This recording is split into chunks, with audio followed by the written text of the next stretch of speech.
이제 상호 질문의 시간입니다. 가급적 앞서 각 후보가 6가지 질문에 대해 답해주신 정책적 사안에 대해 서로 질문할 수 있습니다.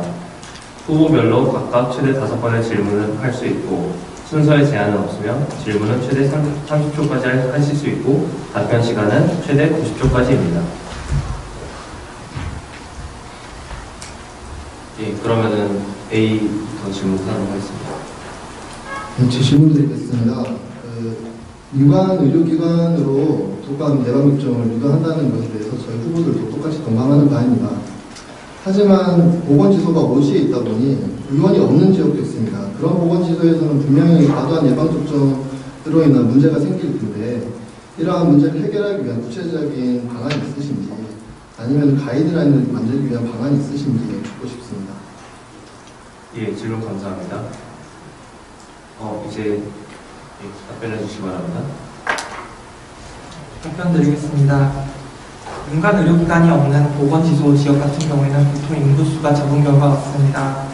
그렇기 때문에 그런 경우에는 실제로 그 보건지소에서 실시하는 예방접종 수가 그렇게 많지 않은 경우가 많은데요. 그런 곳에서의 예방접종 같은 경우에는 사실 공중보건의사가 나눠서 할 수밖에 없다고 생각합니다. 그렇기 때문에 보건소에서의 예방접종을 최소화시키고 만약 그것이 줄어든다면 그 보건지소의 의료 지원을 늘리는 등의 방안을 마련할 수 있을 것 같습니다. 뿐만 아니라 가이드라인을 개정함으로써 하루에 볼 수 있는 의사당 환자 수를 제한함으로써 그러한 대책을 쉽게 마련할 수 있을 것이라고 생각합니다. 이러한 것은 단순히 저희가 혼자 결정할 수 있는 문제는 아니기 때문에 아까 답변에서 말씀드린 바와 같이 도청이나 아니면 질병관리본부 등과 협의가 필요할 것으로 보입니다. 이상입니다. 네, 답변 감사합니다. 그러면은 이제 질문해 주시기 바랍니다. 네, 질문 드리겠습니다. 아까 연가에 관련해서 6개월까지 사유를 쓸 수 있고 그 다음 6개월에서 1년까지 유예를 쓸 수 있다고 말씀을 하셨는데요. 사실은 그 부분이 1년에 총 6일이고 그 중에 6개월까지 3일만 쓸 수 있다는 제한 규정인데요. 그 부분에 대해서 좀 오해가 있으신 것 같은데 그런 것들 어떻게 9일로 늘릴 수 있을지에 대해서 답변 부탁드립니다. 답변 드리겠습니다. 아까 제가 표를 보여드렸었는데요. 그래서 제가 징병전담회의 경우도 말씀드렸습니다. 징병전담회의 경우는 1년차 연가일수가 9일입니다. 저희랑 똑같이 군복무를 대체하기 위해서 보신 분들이고 그런 분들은 9일을 사용하고 있는데 공중보건에는 6일로 규정하고 있습니다. 이 표를 제가 해석을 맞게 했다고 저는 생각을 합니다. 근무 기간이 6개월 미만인 분들은 3개월까지 연가를 쓰지 못하고 그 다음 3개월부터 6개월까지 한 달에 한 번씩 해서 3일 사용할 수 있는 것이고 근무일수가 6개월이 넘어가게 되면 3개월에서 6개월까지 3일 사용했으니까 나머지 6개월에서 1년까지 한 달에 한 번씩 해서 6일 그래서 총 9일이 된다고 생각을 했고 그래서 이 부분에서 충분히 바뀔 수 있는 여지가 있다고 생각을 해서 저희 공약으로 만들었습니다. 답변 마치겠습니다. 네, 답변 감사합니다. 예, 이제 질문해 주시기 바랍니다. 네, 질문 드리겠습니다. 이번 질문에 대한 질문인데요. 전체 공보위들 의견을 바탕으로 해야 하는 점에 대해서 동의를 합니다. 그런데 그 후보들께서 분명히 어떤 구체적인 행동 방향에 대해서 생각하실 것이 있을 거라고 생각을 해서 질문 드리겠습니다. 그렇다면 이런 이슈에 대해서 대공협이 어떠한 행동 방향을 구체적으로 해야 되는지 생각하신 게 있으시면 답변 부탁드립니다. 네, 답변해 주시기 바랍니다. 답변 드리겠습니다. 우선 첫 번째로 제가 가장 중요하게 생각하는 것은 제가 어떤 불이익을 받고 하는 것이 중요하지 않은데 회원 여러분에게 어떤 신분적인 문제로 인해서 불이익이 가지 않아야 한다는 것이 제일 중요하다고 먼저 말씀을 드리겠고요. 그 전제 하에서 사실 신평원기관이라든지 한의사 의료기기 할 때 그런 여러 가지 이슈들에 대해서 목소리를 내는 것은 당연하다고 생각합니다. 목소리를 내는 것은 당연하고 그에 따라서 어떤 행동이 필요하다면 그 행동이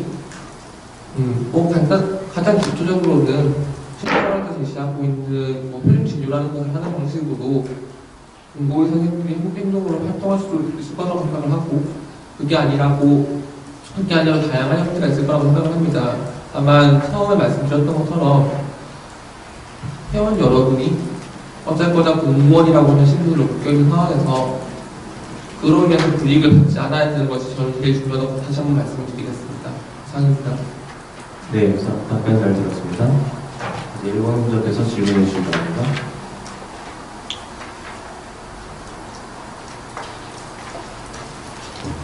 질문 드리겠습니다. 복지 포인트 문제와 관련해서 질문 드리겠습니다. 복지 포인트 같은 경우에 도청과 협의를 통해서 충분히 해결할 수 있을 것이라고 생각합니다. 실제로도 대부분의 시도의 경우에는 광역단체 한 군데 정도와 제주도를 제외하고 복지 포인트가 지원되지 않고 있는 지역은 많지 않습니다. 이와 같이 도청과 잘 해결할 수 있는데 굳이 법적 문제까지 바꿔야 하는 수준으로 갈 수 있는 인사혁신처장과 만나서 바꾸셔야 된다고 생각하시는 이유가 궁금합니다. 답변 드리겠습니다. 제가 법적인 문제를 든 것은 조금이라도 근거가 되는 것을 말씀을 드리려고 법적인 것을 저희가 공부를 해서 말씀을 드린 것이고요. 복지 포인트뿐만 아니라 이 법에는 공무원 복지 제도에 관련한 것들이 규정되어 있습니다. 그래서 아까 말씀하셨었는데 제주도와 몇 군데 빼고는 복지 포인트 다 지급받고 있다고 되어 있습니다. 그래서 저는 사실 이 공약을 내건 것은 제주도에 어떻게 보면 포인트를 맞추는 것이기도 합니다. 말씀하신 인사처장님을 찾아뵙고 하는 게 조금 너무 어그레시브하지 않냐라고 말씀을 하신 것 같은데 저희가 만약에 도청과 얘기를 해서도 안 된다면 그러면 저희가 최종적으로 어디까지 저희의 말을 전달을 해야 되느냐 그거에 대한 어떻게 보면 최후의 보루라고 할 수 있을 것 같습니다. 그래서 마지막 저희의 방안까지 들고 나온 것이 인사혁신처장님을 만나서 잘 저희의 입장을 전달해서 저희 공보위들도 다른 공무원들과 비교를 했을 때 차별받지 않도록 하겠다는 생각입니다. 그리고 답변은 이것으로 마치겠습니다. 네, 감사합니다. 그리고 다시 한번 강조하지만 혹시라도 재질문이 필요하신 경우는 재질문하셔도 되고요. 대신 그 재질문의 경우에는 질문할 수 있는 기회도 깎이게 됩니다. 이번 분석해서 질문해 주시기 바랍니다. 예, 그러면은 제가 질문 드리겠습니다. 제가 알기로 제주도의 경우 올해 관사 지원비도 50%가 삭감이 됐고 복지 포인트 또한 지급하기로 했다가 다시 철회된 것으로 알고 있습니다. 그래서 제주도 공보위들 불만이 상당히 많은 것으로 알고 있고 제주도 공보위 대표인 박근혜 후보께서 이 사안을 해결해달라고 민원도 넣은 것으로 제가 알고 있습니다. 관사비 삭감을 막고 복지 포인트를 받기 위해서 박근혜 후보께서는 어떠한 노력을 하셨는지 그리고 하셨다면 받지 못한 이유가 어떻다고 보시는지 알고 싶습니다. 네, 답변해 주시기 바랍니다. 예, 답변 드리겠습니다. 일단 복지 포인트 문제부터 말씀드리겠습니다. 복지 포인트 문제 같은 경우에는 지금까지 도청과 협의가 잘 되지 않아서 이루어지지 않았던 부분입니다. 그렇기 때문에 올해는 도청과 여러 가지 협의를 통해서 이것을 실제로 이루기 위해서 큰 노력했고 이를 통해 실제로 도청에서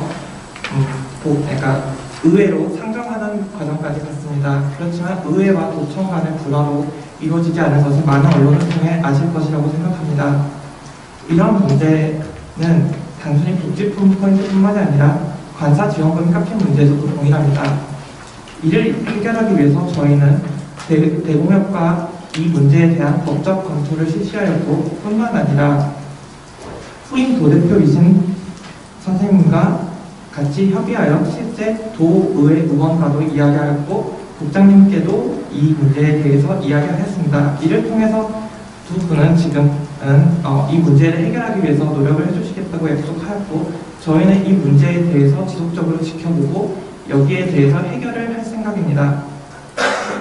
일단 4월이 되기 전에는 사실은 이 문제가 해결이 될지 확실하지 않기 때문에 제가 여기서 무조건 해결이 된다라고 말씀을 드릴 수는 없지만 이런 문제가 해결되지 않을 경우 여러 가지 해결 방법을 강구하고 있습니다. 이상입니다.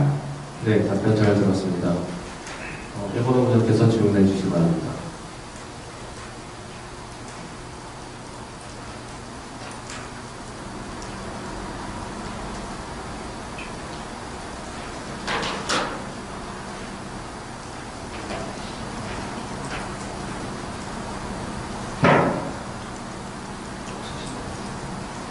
질문이 없습니다.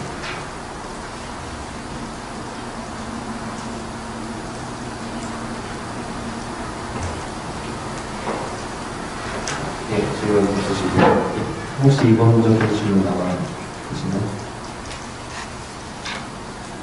그 아르바이트 문제가 이제 계속 이슈화되고 있는 사실입니다. 그게. 그래서 저희가 드리고 싶은 질문은 이 아르바이트 진료가 공고의 사회에서 없어지지 않는 그 근본적인 이유가 뭐라고 생각하시는지 궁금합니다. 예, 답변 부탁드릴게요. 답변 드리겠습니다. 가장 큰 문제? 하나를 꼽으라고 한다면 역시 공공의 수당과 월급 지출 때문입니다. 이게 문제가 당연한 것이고요. 그리고 두 번째로는 공공보건의사의 신분을 활용해서 아무래도 어쨌거나 지금은 아르바이트가 불법이니까 그 지역의 병원들에서 회의닥터를 신용하는 것에 대해서는 훨씬 저렴하게 활용할 수 있고, 그리고 공공보건의사들은 가외 수입을 얻을 수 있고라고 하는 양측의 수요가 맞아떨어지고 있기 때문에 아르바이트가 근절되지 않는 것이라고 생각합니다. 이상입니다.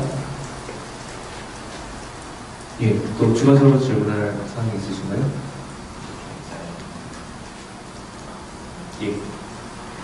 그러면 저희가 질문을 드린 거에 대한 저희 생각을 답변하는 것으로서 질문하진 않으셨지만 대답을 해도 되겠습니까? 예. 아르바이트 진료가 없어지지 않는 근본적인 이유, 저희 생각은 이렇습니다. 일단 지방에는 의사가 부족합니다. 그리고 저숙가로 인해서 병원 경영이 많이 힘든 상황입니다. 의사가 또 부족하고 병원 경영도 힘든 상황에서 공고일을 아르바이트 당직 의사로 고용하는 것이 병원 입장에서 가장 쉬운 방법인 것입니다. 그렇기 때문에 지속적으로 공고에게 손을 내밀고 있는 것이고, 이러한 지역별로 의사 수급의 불균형, 의료 수가 인상을 통한 병원 경영의 정상화가 되어야지만 아르바이트 진료가 근본적으로 해결되리라 저희는 생각을 합니다. 하지만 이러한 대책이 몇 년은 절대 이루어질 수 있는 것이 아니기 때문에 저희는 기본급, 진장급 인상을 시키는 것이 현재로서는 가장 실현 가능한 방법이라고 생각을 했고, 그래서 저희 공약으로 기본급과 진장급을 인상시키겠다는 말씀을 드렸습니다. 이어서 질문 바로 드리겠습니다. 방금 한 것이 질문에 포함된 거기 때문에 5번에게 다 쓰셨습니다. 어쨌든 예, 질문 드리겠습니다. 수당을 인상하는 것에 대해서는 저희도 마찬가지로 다 공감대가 있는 것 같은데요. 기본급 같은 경우에는 어쨌거나 공고의도 있고 비슷한 지역들이 많이 엮여 있는데 그 부분에서 어떻게 인상에 대한 플랜을 갖고 계신지 궁금합니다. 네, 답변 부탁드립니다. 수당에 대해서 질문하실 것이 혹시 각종 여러 수당들을 어떻게 지급받을 것인지, 그리고 구체적으로 어떻게 시행을 할 것인지에 대한 질문이신가요? 그러니까 업무활동 경력금에 대해서 해상을 하는 것에 대해서는 양쪽모두 공동되게 이제 공감대를 갖고 있는 것 같은데요. 그게 아니라 아까 기본급 인상을 해야 된다고 말씀을 하셔서 이제 그와 관련돼서 이제 여러 지역들이 엮여 있는 문제인데 어떻게 그것을 인상을 가질 것인지에 대한 어떤 청사진 같은 것을 궁금합니다. 네, 답변 부탁드립니다. 네, 답변 드리겠습니다. 기본급 인상, 사실 공무원 그리고 군인이 얼마나 월급을 받아야 되느냐, 저희 생각은 이렇습니다. 사회적인 합의가 되어 있기 때문에 저희가 이 정도의 지금 월급을 받고 있는 것이라고 생각을 합니다. 그래서 기본급을 인상시키기 위해서는 아까도 말씀드렸지만 사회적인 공감대를 형성해 나가야 된다고 말씀드렸습니다. 그런 사회적인 공감대를 형성해 나가기 위한 저희의 방법 여러 가지 있습니다. 당연히 저희가 아르바이트나 디베이트와 같은 그런 불법 절대 해서는 안 됩니다. 그리고 근무 열심히 해야 됩니다. 지금 저희가 공공보건의로서 지역 보건을 책임지고 있는 한 공무원으로서 지역 보건을 위해서 열심히 노력을 해야 합니다. 그래서 앞으로 이런 계속 저희의 자정과 그리고 대국민적으로 또 알려야 됩니다. 저희 공고위들이 얼마나 노력하고 있고, 그리고 공고위들이 공무원으로서 의무만 강요받고 있지 어떤 저희가 마땅히 보장받아야 할 수당이라든지 그런 대체 휴무라든지 여러 가지 면에서 저희가 불이익을 받고 있다는 것을 대공기업 차원에서 이슈화를 하든지 기사를 내든지 여러 가지 방법을 통해서 또 할 수 있다면은 저희가 대공기업에서 사회적으로 저희를 조금 더 좋은 시선으로 바라봐 줄 수 있게끔 봉사활동이라든지 여러 가지 방안으로 공감대를 형성시켜 나간다면 가능할 것이라 생각합니다. 네, 답변 감사합니다. 일본 후보자께서 더 질문이 있으신가요? 예, 질문이 없으시고 질문의 기회를 다 쓰셔가지고 상호 질문은 이것으로 마치겠고요.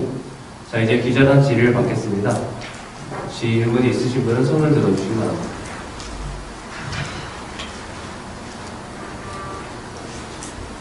네, 앞으로 나오셔가지고 질문해 주시기 바랍니다.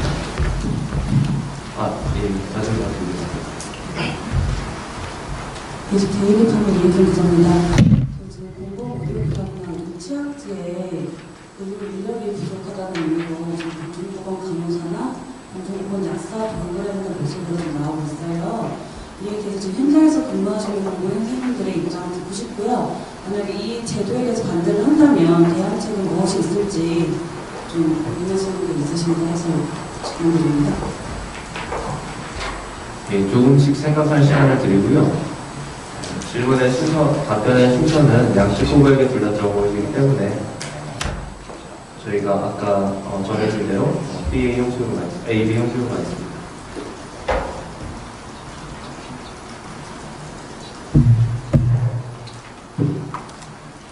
이번 후보자 준비되시면 지금 답변해 주시기 바랍니다. 네, 공중보건 간호사, 공중보건 약사로서 저희 의사들이 군 복무를 대체하는 것에 대해서 질문을 주셨는데 반대를 한다면은 왜 반대하냐 여쭤보셨는데 저는 필요하다고 생각합니다. 왜냐하면은 의료라는 것은 전문직이 해야 되고 그 전문 지식을 쌓기 위해서 그 사람이 정말 많은 돈과 그리고 투자를 해서 그 위치에 올랐습니다. 그렇기 때문에 전문적인 진료를 하기 위해서 조금 더 보건시설에서 전문적인 진료를 하기 위해서는 전문화가 필요하고 그 전문화의 일원으로 공중보건의사뿐만 아니라 공중보건약사, 공중보건 간호사 필요하다고 생각합니다. 예, 답변 잘 들었습니다. 일본 후보자께서 대답해 주시기 바랍니다. 네, 답변 드리겠습니다. 일단 제 전제로는 일단 크게 필요하지 않다고 생각합니다. 저희는 왜냐하면 지금도 공중보건 선생님들께서 실제적으로 어떤 의료 서비스가 부족하지 않은 곳이 많이 대치되어 있는 상황인데요. 그런 곳에 계신 선생님들을 그런 곳에서 공중보건을 공부하고 있는데 굳이 어떤 취약지가 있다고 해서 그것을 공중보건의사 인력을 활용하지 않고 먼저 다른 인력을 먼저 끌고 와서 활용한다고 하는 것이 선수가 맞지 않다고 생각을 합니다. 두 번째로 좀 부수적인 것이지만 지금 보충력 인력을 계속 줄이려고 하고 있는 상황에서 약사와 간호사가 어떤 약사와 공중보건 간호사라고 하는 인력으로 편입이 되는 경우에 공중보건의사도 지금 숫자를 제한하려는 움직임이 조금씩 있는데 이것 자체가 그러니까 군대 대체 복무를 하고 있는 의사 선생님 여러분에게 어떤 피해를 줄 수 있는 방향이라고 생각을 합니다. 그래서 원칙적으로 발전한다고 추천드리겠습니다. 예, 대체 인력의 확대를 위한 질문에 대해서 노조가 다른 답변을 내주셨습니다. 혹시 다른 질문 있으신 분 계십니까?